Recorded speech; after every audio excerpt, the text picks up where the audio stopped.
Let's go to Martyn Day. Martyn. Mr Speaker, in government-sponsored ads on the alleged success of Brexit, the same 3 or 4 companies have been highlighted in at least 16 newspapers throughout the UK. Are these the only companies that the government could actually find that would be willing to discuss the benefits of Brexit?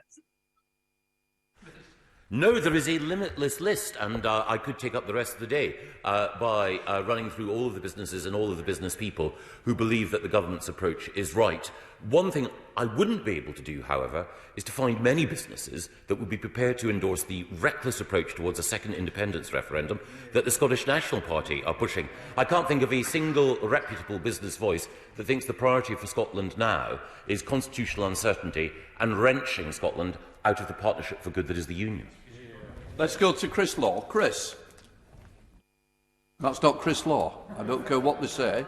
That is definitely not Chris Law. In which case, I'm going to go to spokesperson Stuart Jose. In relation to these native adverts regarding the so-called benefits of Brexit, the Advertising Standards Authority say that marketing communications must be obviously identifiable as such, and that marketers, in this case the UK Government, must make clear advertorials are marketing communications. Some newspapers do say ad features sponsored by the UK Government. Others say in conjunction or in association, which is less clear.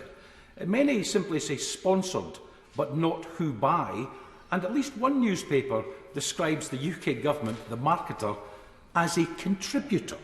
Why have the Government, as the marketer, chosen to flout the ASA code in this way? Mr Gove. I've been furnished with no evidence of any flouting of the code. Of course, if there are any complaints that have been raised by readers or citizens, we will, of course, investigate them. But it is the case that the Scottish Government itself, entirely understandably, devotes tens of thousands of pounds of taxpayer money to also furnishing content in newspapers like the Press and Journal, the Courier, and even a newspaper called The National, which I understand has some popularity amongst some communities in Scotland. Stuart Jose. There's many examples of what I'm talking about that the government don't know, that the Minister doesn't know, is to his shame. Rule 7.2 of the ASA Code makes clear that marketing communications by central government are subject to the code. And Rule 3.5 says marketing communications must not materially mislead by omitting the identity of the marketer. So let me ask the Chancellor of the Duchy of Lancaster, in terms of the code, why have the UK Government, by omitting their own name, chosen to mislead the public? Well, I'm very happy to put my own name and that of the UK Government to all of this material, and I'm also proud of the contribution that we've made to supporting independent press and media titles across Scotland. It's vitally important, as we move towards the Holyrood elections, that we have a strong and vital independent press, and that newspapers like the Glasgow Herald, the Press and Journal, the Dundee Courier and others should hold the Scottish Government to account for what's been happening over the last 14 years. Let's go back to Chris Law. Chris. Good morning, Mr Speaker, and I also hope that the same press hold the UK Government to account. Does the Minister not agree that the fact that the UK Government needs to buy news stories to promote Brexit, rather than relying on companies to share their success themselves, that surely this is a sign that Brexit is an utterly failing project?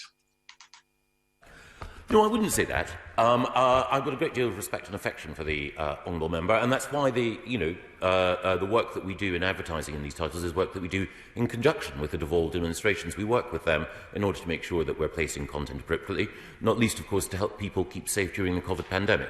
And the Scottish Government, of course, also devotes money itself to advertising and supporting newspapers. Quite right, too. That is something that is appropriate at this time. But, of course, he and I will disagree on certain policy questions. But on the broad point about keeping our media live and vital, I know that on that at least we are equal. We now come to topicals.